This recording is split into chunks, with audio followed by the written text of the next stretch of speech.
Welcome into episode 173 of Who Should You Choose, the video series where I go through the private videos, questions, and comments and help you with your hut lineup decisions. Yesterday, we talked about X factors and my kind of overarching thought about the abilities coming into NHL 26 because with the redo of all the X factors, it does look like there is the potential for some pretty brutal balancing when it comes to gameplay, at least early on when we all get the game. There's going to be some abilities that are just absolutely cracked, and I have real concerns that they just won't patch it or they won't patch it quickly. So in this video, we'll go through the response to all of that. I also want to, I've been watching my own content, doing a audit of my channel, and I looked at like my No Money Spent series and specifically NHL 24. And that was the time that I personally edited all my videos and had a lot of fun with it. This year and the subsequent years, well, I guess just last year, I found that it was pretty hard for me to carve out time to do as many episodes as I can, but it is definitely going to be a focus of mine. I had a lot of fun editing them, and I can just see, I can tell and remember how much fun I had doing them. So the No Money series is coming back, but I'm excited to put a little bit more focus on it. I'm also going to be, again, looking at what did well on my channel years ago. A lot of tutorials, man. I think that I do tutorial videos well, and I got away from that over the last few years, maybe just due to laziness. I don't know. Those videos do take me like 20 hours because I try and cover all bases that I can possibly think of. And I did a face-off video a couple months ago that kind of brought me back to my roots, and obviously didn't get a lot of views because I released it in like June or May or whatever. But I will be redoing it for the launch of 26 because there is a little bit more change to the quick draw ability specifically, but obviously just want to do it as a fresh coat of paint. I'm also going to do one for a Deeks. I think that's one the NHL video game does not do well at introducing new players or even just like players that play a ton, but they don't go out and show how to do specific moves very well at all. The mechanics of NHL are actually very confusing and very, very difficult to do a lot of this stuff. Specifically with the skill stick. So I'm going to show people a lot, all the deeks and how to use them in game. I think that's one that I'm going to do at launch of the game. So, and then obviously my strategies and whatnot. Don't forget though, September 8th, mark it on your calendar. Monday, September 8th, I'm starting my yearly subathon where I stay live on Twitch. I sleep on stream. I exercise on stream. I edit on stream, and then I just play NHL the entirety of the day, as long as the timer stays active. So for every sub, we add 6 minutes to the clock, and I'm making this year uncapped, meaning that if you guys make it go a month, we go a month. But I'm also trying to lock down a lot of codes from EA to try and give out the game as much as possible early on to you guys. So I expect to hopefully have a lot of codes to give out during my subathon. So if you want to check that out, again, September 8th, after the launch weekend. During the launch weekend, I'll be streaming a lot. Also have a lot of videos coming out, but it's basically all systems go. So now with that taken care of, let's get into the questions and comments from yesterday. JB Gamer says, I feel like each X Factor ability should have a counter ability. So kind of like Warrior to Truculence. How about dialed in as the counter to Rocket Quick Release? It makes so the stun animation doesn't happen, but the shot is still much better. That way, instead of having to worry about each ability, you can build a team to counter the meta. Just a thought. I think that's what's happening. I think that's... I don't know if that's legitimately exactly what they went in with, but like I said, Truculence, I haven't tested it enough. I'm just pure speculation, and I think that's dangerous because in today's day and age, when we speculate, we assume that is the outcome no matter what. Truculence looks to be pretty busted just with what they have listed as what's going to happen. The fact that if you line up a check and it'll cause the other player to lose their stick, that means they're out of the play for a while. You take into account the loss of stamina and the ability to make anyone stumble. Truculence has always been good. It just looks like it's absolutely cracked right now going into 26. The Warrior ability looks to stop that stuff, like the losing of the stick and the massive stamina loss. So it does look like a direct counter. Dialed in does look like a counter to Rocket, where you don't get that stun animation when you get shot up high. So it does seem like that. And this year, I don't know if it'll be good. This is a lot like what I said. If you go back and look at my NHL 24 video, going into NHL 24, I stated that NHL 24 will be the most different gameplay has been since the inclusion of the defensive skill stick and I think NHL 18, where the game is just far different. And it is. The full pressure system really changed a lot about the way that we play the game. And same with the goalie system, like the goalie getting tired and then like you could just huck it in. It really changed the way that we play. Now the way that we get there with like the same goals kind of going in and all of that stuff, that relatively remained the same. But if you're looking at just year-over-year changes, it's pretty big. I didn't say it was good. I just said it was far different. I have the same feeling about Hut this year. I think that the way Hut operated last year changed more than it ever has since like NHL 16.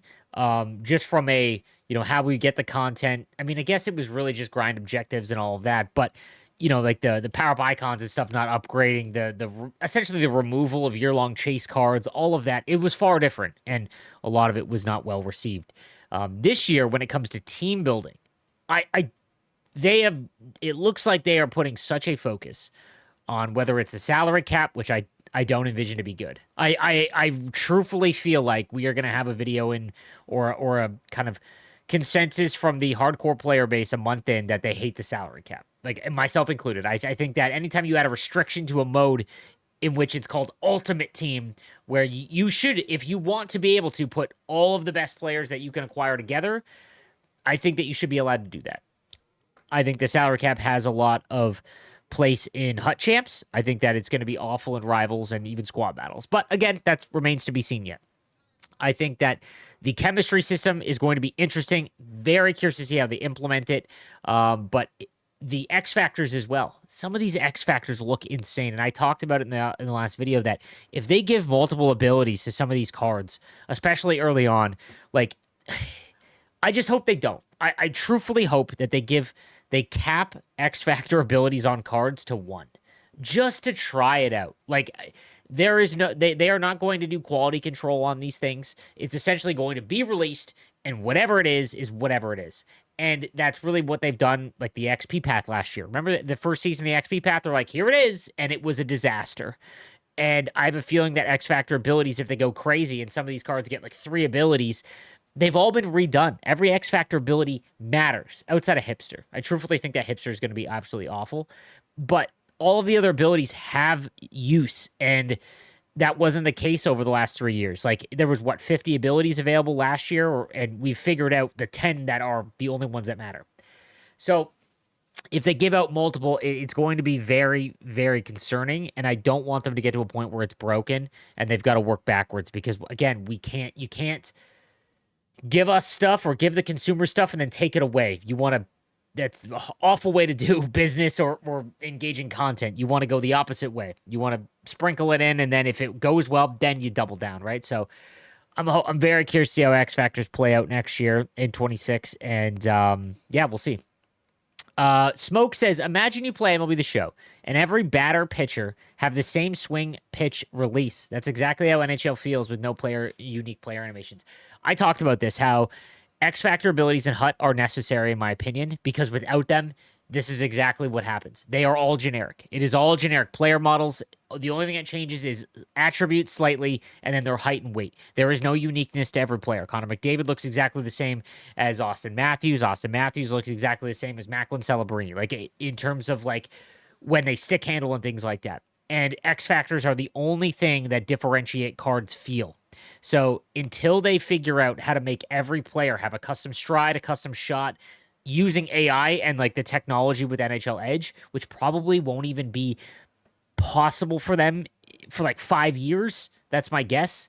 But X Factor abilities in Hut remain necessary, in my opinion. And I know I don't like arcadey stuff. Don't get it twisted, guys. I'm not saying I like X Factor abilities. I'm saying that if you take those away, the game is just so boring from a like feel standpoint.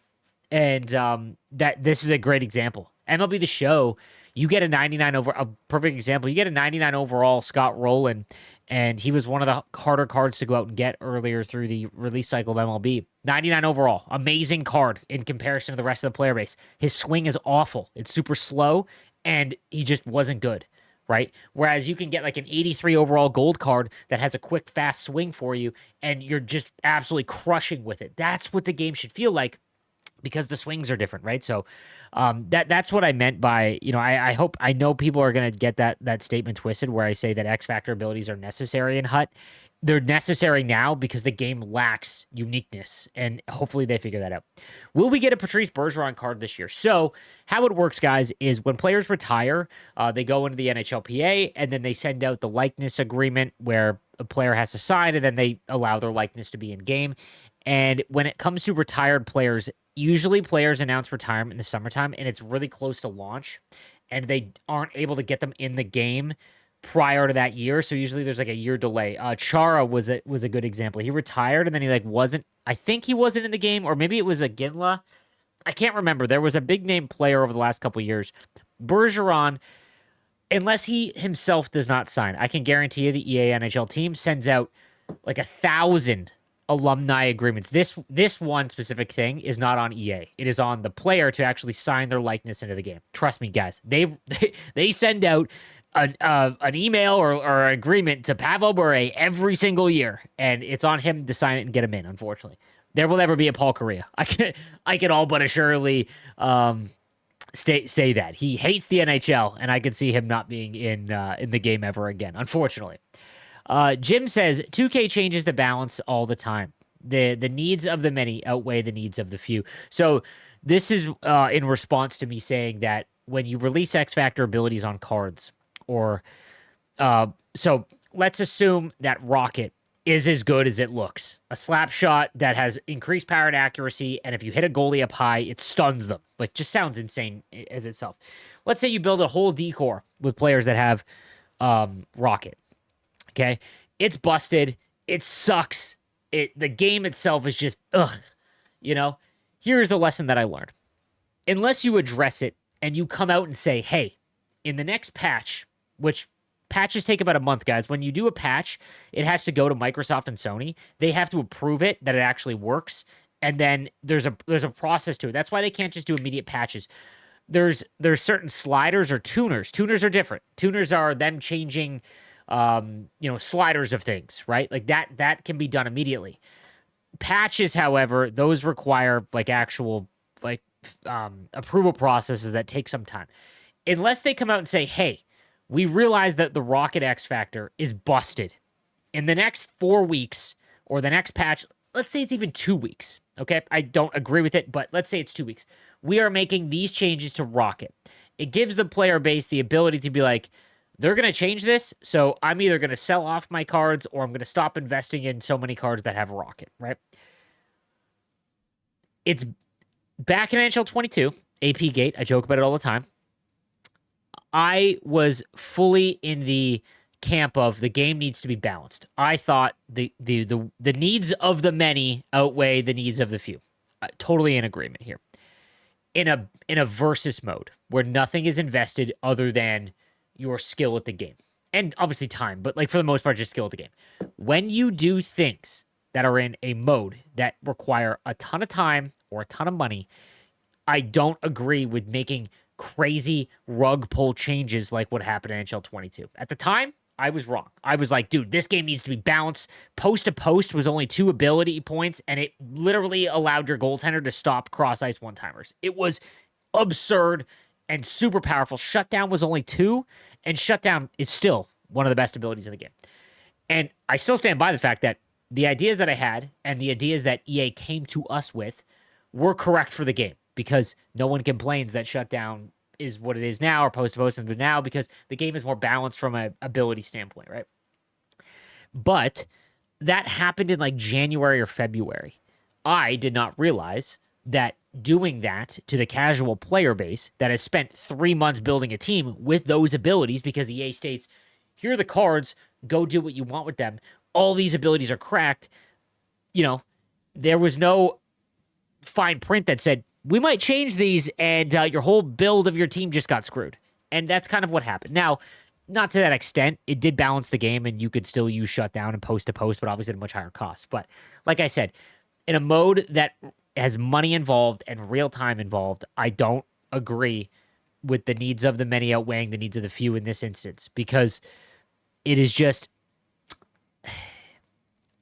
it's too damning to the people that put real time and money into the game. I get that the casual player base, and that's, I don't know. I feel pretty confident in this statement that I think about the casual player base more than any other creator when it comes to my info and thought processes and opinions on the game, because I've now realized a lot, because of what happened at NHL 22, that the casual player base is the most important. Without the casual player base, the game doesn't even exist. I apologize to all the hardcores that think your opinion matters the most. It doesn't.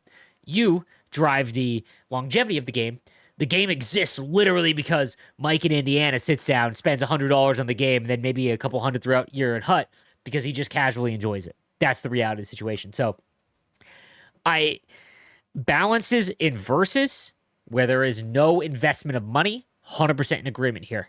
Balances when there is a mode that requires a lot of money or a lot of time, I don't agree.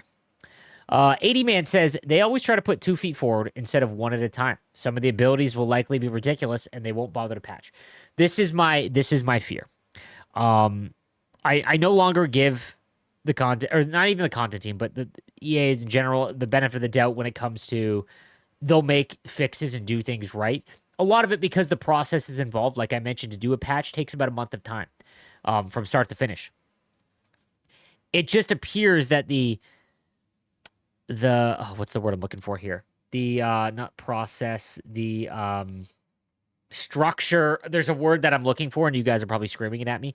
The instructions from the higher ups is release the game, make sure it doesn't brick, and then let's put all of our effort towards the next game, because we don't have a lot of time, we don't have a lot of devs, we need every dev we can, and that's kind of what happens, right? And I used to be like, when 24 came out, like I said, year over year, the biggest change that we've had in a game in years, maybe a decade, in terms of like what stuff actually changing. Wasn't all great, wasn't a lot great, but it was still big changes. And that's what we like to see in sports games. We want to see, like new stuff. And, that only happened because in 23, we didn't get a single patch.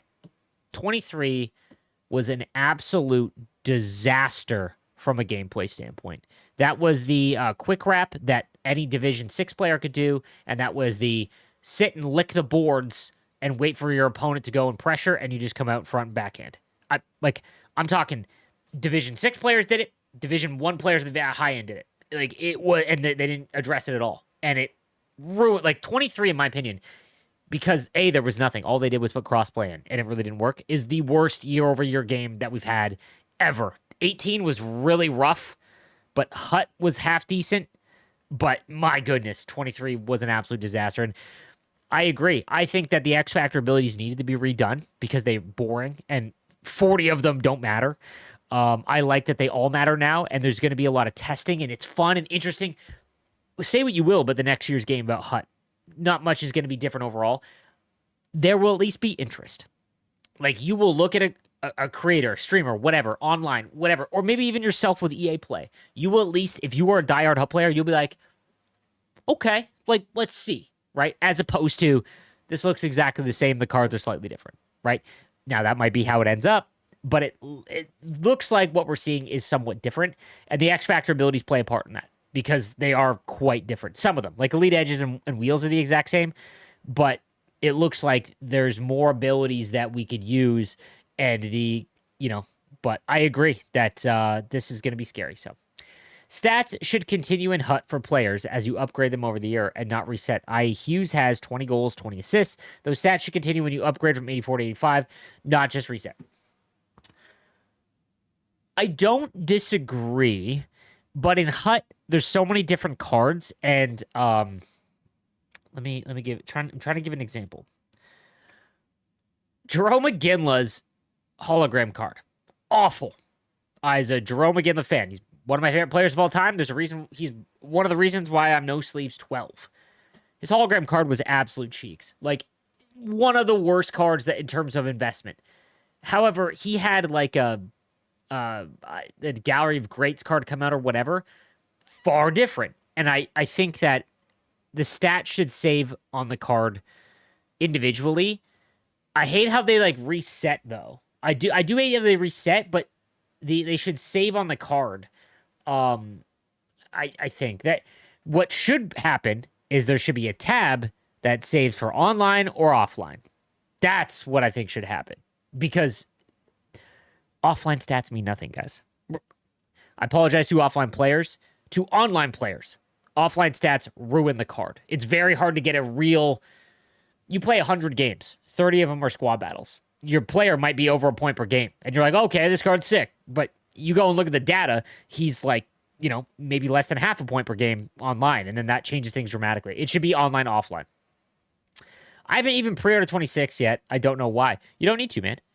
Guys, you don't need to pre-order you can technically buy the deluxe edition during early access week, like September 5th to the 12th. You can literally just buy it and you'll get all the stuff, like the pre-order stuff. I'm almost positive.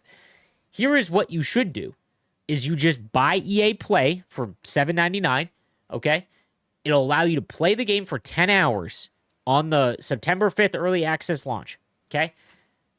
That 10 hours that you get to play carries over, right? If you enjoy it, okay. If you don't enjoy it, don't buy it, right? Or at least wait until it's on sale for half price. What I would recommend, even if you're a diehard, unless you go and look at your amount of hours played. If you played over 250 hours of Hockey Ultimate Team, no other mode, just Hockey Ultimate Team, buy the deluxe edition. That is worth it to you. At $100 and whatever dollars, is it worth that money in terms of other video games? No. But to you, like 250 hours for $150, that's unreal return on investment in terms of like time input. It just is. Like any video game, doesn't matter how bad or good it is, like that. If you're spending that much time, that makes it worth it for you specifically. But you want to save your money and you want to get the cheapest amount, buy EA Play. You get 10% off of the standard edition. Buy EA Play on the 5th. Play the 10-hour trial that you get, especially if you have a job or go to school or whatever, like every normal person, you got a kid, married, whatever. 10 hours in a week is pretty tough to hit for a lot of my fan base, I know, because you guys are all old like me. So if I didn't have this as a job, 10 hours is pretty tough to scrap together.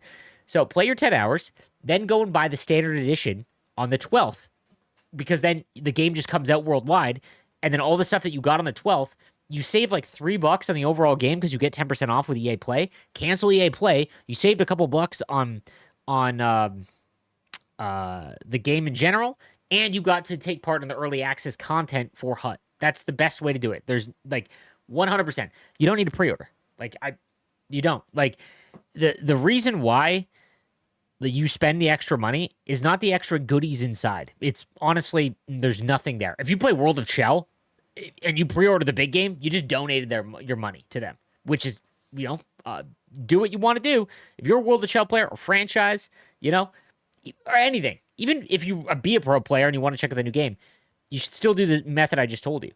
But like, the reason why you pre-order is that you get the early access for a full week, because in HUT specifically, even if you just did 10 hours, you usually get like an extra XP path or extra week of rewards or however, I don't even know how it's going to work. But early access, last year they did an early access XP path, and that was pretty substantial early on, and a wildcard path. So again, you could get your rewards out of that, and you don't have to pre-order the big boy edition of the game. So last one. When's the HUT deep dive? Guys, I'm not doing the HUT deep dive. I know I'll be doing like a cut down for it.